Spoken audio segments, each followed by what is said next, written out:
अच्छा, नेक्स्ट है ग्लूटामाइनेज। इसका भी फंक्शन वही ट्रांसफरेज एंजाइम्स वाला है, यानी कि इसने क्या करना है, इसने एक फॉर्म से दूसरी फॉर्म के अंदर जो भी मॉलिक्यूल है उसको ट्रांसफ़र कर देना है। ठीक है, अब इसने क्या करना है, ग्लूटामाइन है या कोई भी ग्लूटामाइन वगैरह कोई भी अमाइनो एसिड वगैरह, ठीक है, ग्रुप ऑफ लाइसिन उसके अंदर जो है वो इसने बॉन्ड्स वगैरह को उसके अंदर क्रॉस लिंकेज करवाना है और कोई न्यूली फॉर्म्ड मॉलिक्यूल जो है वो बना देना है। ठीक है, अब इसको भी मुख्तलिफ इंडस्ट्रीज़ वगैरह के अंदर इस्तेमाल किया जाता है। ठीक है, जिस तरह से ग्लूटन अगर हमने बनाना है, ठीक है, कोई भी वीट है, ठीक है, वीट की इम्प्रूवमेंट, उसको इम्प्रूव करने के लिए, उसकी क्वालिटी को, स्ट्रक्चर को, वॉल्यूम को, इन सब, उसकी शेल्फ़ लाइफ को बढ़ाने के लिए, उसको लिए हम जो है वो इसको इस्तेमाल करते हैं वीट के लिए। ठीक है, जो आटा वगैरह होता है। उसके बाद प्रोटीन बॉन्डिंग एजेंट के तौर पे भी ये एक्ट करता है। ठीक है, उसके बाद जो है ये पॉलीमराइजेशन ऑफ मिल्क के अंदर इस्तेमाल किया जाता है। इसके बाद इसके सोर्सेज हैं वो भी ये सारे लिखे हुए हैं। उसके बाद है ईस्टरेज। ईस्टरेज क्या है, ये भी एक हाइड्रोलेज एंजाइम है। इसने हाइड्रोलाइसिस करवा देनी होती है ईस्टर की। ठीक है, ईस्टर को ये हाइड्रोलाइज करवाता है और अल्कोहल और एक एसिड के अंदर जो है वो चेंज कर देता है। ठीक है, उसके बाद जो लाइपेज है, ईस्टरेज है, ठीक है, ये सारे जो भी हैं फैटी एसिड इन मतलब इसको ये जो भी है ना हाइड्रोलाइज करवाता है ग्लिसराइड वगैरह को और उसको फैटी एसिड और ग्लिसरॉल वगैरह के अंदर चेंज कर देता है। अब इसके यूजेस हैं कि जो भी अरोमा वगैरह के लिए, जैसे वनीला एसेंस है, ठीक है, अरोमा वगैरह के लिए जो हम चीज़ें इस्तेमाल करते हैं उसको बनाने के लिए हम ईस्टरेज को इस्तेमाल करते हैं। इसके अलावा जो फ्रूट के जो जूसेस हैं उनके फ्लेवर को इम्प्रूव करने के लिए भी ईस्टरेज एंजाइम को इस्तेमाल किया जाता है।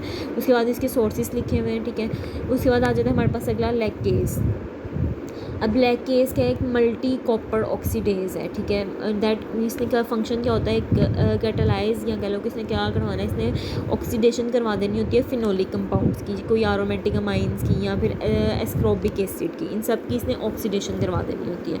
ये भी हमें मुख्तलिफ जो है वो जगहों से मिल जाता है। मुख्तलिफ इसके सोर्सेज हैं, फंजाई भी हैं, बैक्टीरिया हैं, अल्जाए हैं, इंसेक्ट्स हैं, मुख्तलिफ जो इसके सोर्सेज जो हैं वो मौजूद हैं। ठीक है, जहाँ से हम इसको एक्सट्रैक्ट करके हम इसको इस्तेमाल कर सकते हैं। ठीक है, इसके अलावा अगर हम इसके यूजेस देखें तो क्या है, ये मुख्तलिफ वाइन के ये जो स्टेबिलिटी है इंडस्ट्री में उसको स्टेबलाइज़ करने के लिए, उसको इम्प्रूव करवाने के लिए जो है वो इस्तेमाल किया जाता है। फूड के जो कलर्स होते हैं उस कलर्स को मॉडिफाई करने के लिए जो मतलब बेवरेज इंडस्ट्री के अंदर जो है वो हम इसको इस्तेमाल करते हैं। शेल्फ़ लाइफ को बढ़ाने के लिए जो है वो इसको इस्तेमाल किया जाता है, क्योंकि ये ऑक्सीजन को रिमूव करवा देता है। जब ऑक्सीजन या एयर किसी भी चीज़ में से रिमूव हो जाएगी तो उसकी जो शेल्फ़ लाइफ है वो बढ़ जाएगी।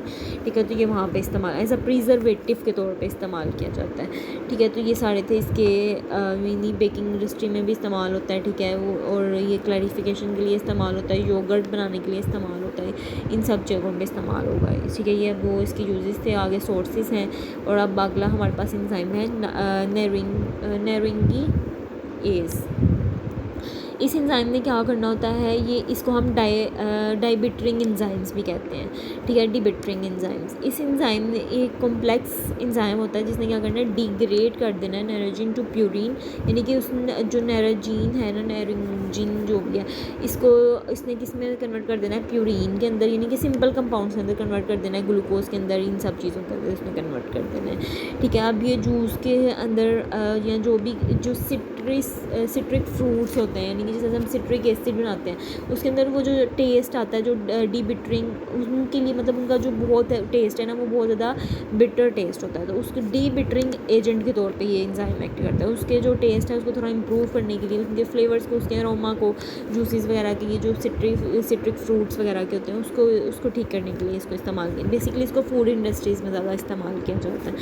ठीक है, उसके बाद इसके सोर्सेज हैं। उसके बाद अगला एंजाइम है हमारे पास कैटालेज। कैटालेज क्या है हमारे पास, कैटालेज एक रिडक्शन हम इससे करवा सकते हैं। ठीक है, ये रिड्यूस करवाता है हाइड्रोजन परऑक्साइड को।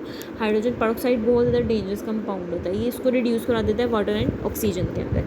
ठीक है, अब जो लिविंग ऑर्गेनिजम्स हैं, कोई भी एरोबिक लिविंग ऑर्गेनिजम्स हैं, वो जब ऑक्सीजन से एक्सपोज होते हैं, ठीक है, ये उसको कैटालाइज करवा देगा और वहाँ से ऑक्सीजन को वहाँ से रिमूव करवा देगा। अब जब ऑक्सीजन रिमूव हो जाएगी तो इसका पहला यूज़ यही है कि क्या है कि प्रिजर्वेटिव के तौर पे इस्तेमाल होता है, शेल्फ़ लाइफ को बढ़ा देता है। ठीक है, अल्कोहल अल्कोहल जो वाइन्स हैं, ठीक है, उनकी शेल्फ़ लाइफ को बढ़ाता है। मिल्क की अंदर जो एसिडिटी है होती है उसको कम करने के अंदर, या किसी भी चीज़ के अंदर जो कोई भी अगर एसिडिटी है जो हाइड्रोजन पेरोक्साइड की वजह से है, उसको कम करने के लिए हम इसको इस्तेमाल करते हैं, ठीक है। उसके बाद इसके सोर्सेज हैं, और एक लास्ट एंजाइम है हमारे पास फाइटेस।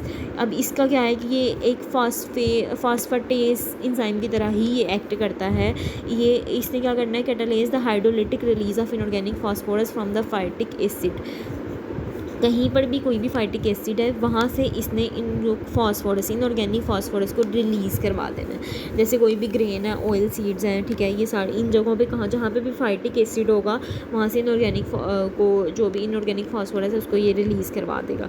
अब इसका जो यूजेस हैं, मुख्तलिफ इसके यूजेस आ जाते हैं कि ये मिनरल्स की अपटेक में हेल्प करता है, ठीक है। ये जो एंजाइम है ये मिनरल्स की अपटेक में हेल्प करता है, जैसे कैल्शियम है, जिंक है, आयरन है, इन सब की अपटेक में ये हेल्प करेगा, ठीक है। Thus the hydrolytic activity of the phytase on phytic acid increase bioavailability, यानी कि जब उसको ब्रेक डाउन कर देगा, यानी कि इसका जो काम है वो क्या है कि फास्फोरस को रिमूव कराना। जब वो फास्फोरस रिमूव हो गया, यानी कि फाइटिक एसिड की ब्रेक डाउन होगी, जब उसकी ब्रेक डाउन होगी तो वो उसकी ब्रेक डाउन होने की वजह से क्या होगा कि ये अवेलेबिलिटी जो है माइक्रो न्यूट्रिएंट्स की वो इंक्रीज़ हो जाएगी। तो वो जो माइक्रो ऑर्गेनिजम्स होंगे वो ज़्यादा एबल होंगे कि वो इसको जो है वो ज़्यादा माइक्रो ऑर्गेनिजम्स को अपटेक कर सकते हैं। तो इसका मेन फंक्शन ये है। इसके बाद इसके सोर्सेस लिखे हुए हैं, and that's all about my topic.